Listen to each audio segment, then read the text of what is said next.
Doge co-chairs Elon Musk and Vivek Ramaswamy heading to Capitol Hill next week to talk to lawmakers. They are eyeing some major government reforms to slash spending. Fox Business's Hillary Vaughn, hello, my friend, is live at the White House with the latest on this. Hillary.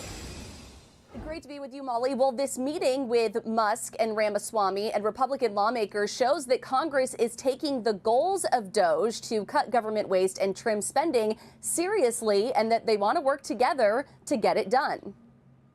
I think having people that bring a business mindset, having been a small business owner, bringing that business mindset into Congress, looking at agencies, I think can be a very effective strategy. So having Elon Musk and Vivek Ramaswamy, both individuals who have started companies, grown companies, we're looking forward to working with both Elon Musk and Vivek Ramaswamy on making government both efficient and effective.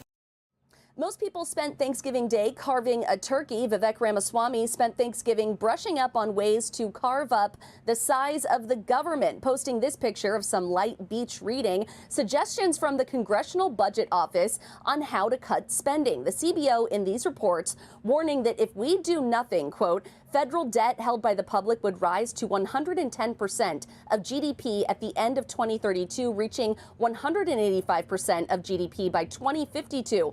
Debt that is high and rising as a percentage of GDP could slow economic growth, raise interest payments to foreign holders of U.S. debt, and heighten the risk of a fiscal crisis. The Committee for a Responsible Federal Budget does have an idea of ways to save over $1 trillion, reversing President Biden's executive actions. The group says reversing some of Biden's actions on spending, things like student debt forgiveness and health care, could save $1.4 trillion.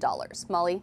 Oh, my goodness. Going to be an interesting week ahead on Capitol Hill. Hillary Vaughn, thank you for being there for us. Griff? Thanks. Hillary and Molly, thank you very much. For more on this, let's now bring in Trump economic advisor Steve Moore. Hi, Steve. Thank you for being here. Hope you had a great Thanksgiving, although I guess you may be even happier now to see that the market is up, hovering around 100 and the Dow hovering at about 150 or so up, 160. And the Dow and the S&P are heading for maybe its best month on record here. What do you make, I mean, as we wait for this Doge plan to come, and to be clear, obviously, as Hillary laid out, this is going to be much more than just axing shrimp on a treadmill programs. This is going to be quite a drastic attempt to cut government. Do you tie the market's surge right now with things like this Doge meeting? Well, Griff, you are exactly right that we've seen just a burst of confidence since the election day, and that was reflected, obviously, in the boom in the stock market. But if you look at the consumer confidence numbers, Griff, guess what? Way up. If you look at small business confidence, way up. In fact, even Trump's approval rating now is higher than it's ever been since he started running for president, 10 years ago. So Americans are on board his agenda. If you look at polls and you ask the average American, how much of your federal tax dollars do you think are wasted? Most people say somewhere between 30 and 40 cents of every dollar. So my point is, I think Donald Trump and Vivek Ramaswamy and Elon Musk are onto something here. I think they have the American people behind them. But, you know, you were mentioning earlier that they're going to take their crusade to Capitol Hill. I think that's where they may meet some resistance, not just from Democrats, but Republicans, because guess what? These politicians love to pass out money. They love to play Santa Claus. So I think that will be the central challenge. After the American people clearly spoke in the last election, the working class speaking out. You know, Steve, today is Black Friday. Tomorrow is often known as Small Business Saturday. And at the top of this Doge plan is regulatory rescissions that are coming, which is nothing but good news, I suspect, for small business owners.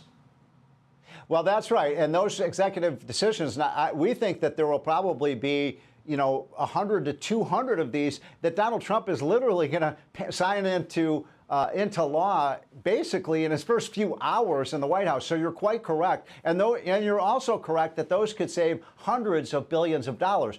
But what my point was that you're going to have to a lot of these reforms that are absolutely necessary, there's no question about it. We can cut hundreds of billions of dollars of waste and duplication, fraudulent payments, all of these things. But my point is that they're going to need congressional approval for a lot of this. And I think the real challenge is, can they not only get, Republicans, but Democrats on board passing these? But you're right. I think they have the American public and the voters behind them 100% on this. By the way, how can Democrats say they're in favor of waste in government? Yeah, it makes no sense. Real quickly, before I run out of time, I've only got about 30 seconds, Steve, but I've got to get Steve Moore's take on Trump's threat, 25% tariffs on Mexico. And the Wall Street Journal points out that would, quote, shatter, in their words, the USMCA, the Mexico-Canada trade agreement that Trump negotiated himself. Yeah, look, it's very simple. We cannot allow these poisonous drugs into this country any longer. The leading cause of death of young people in America today is drug overdoses from things like fentanyl. So even though I'm not a big tariff guy, you know me, Griff, I think this is an appropriate tool to save lives in America. And Mexico and China have to help in this crusade to end this epidemic of lethal drugs into this country. We shall see if it works. We knew it was coming, and here it comes indeed. Steve Moore, thank you for taking time. Have a great weekend. I'm Steve Doocy. I'm Brian Kilmeade. And I'm Ainsley Earhart. And click here to subscribe to the Fox News YouTube page to catch our hottest interviews and most compelling analysis.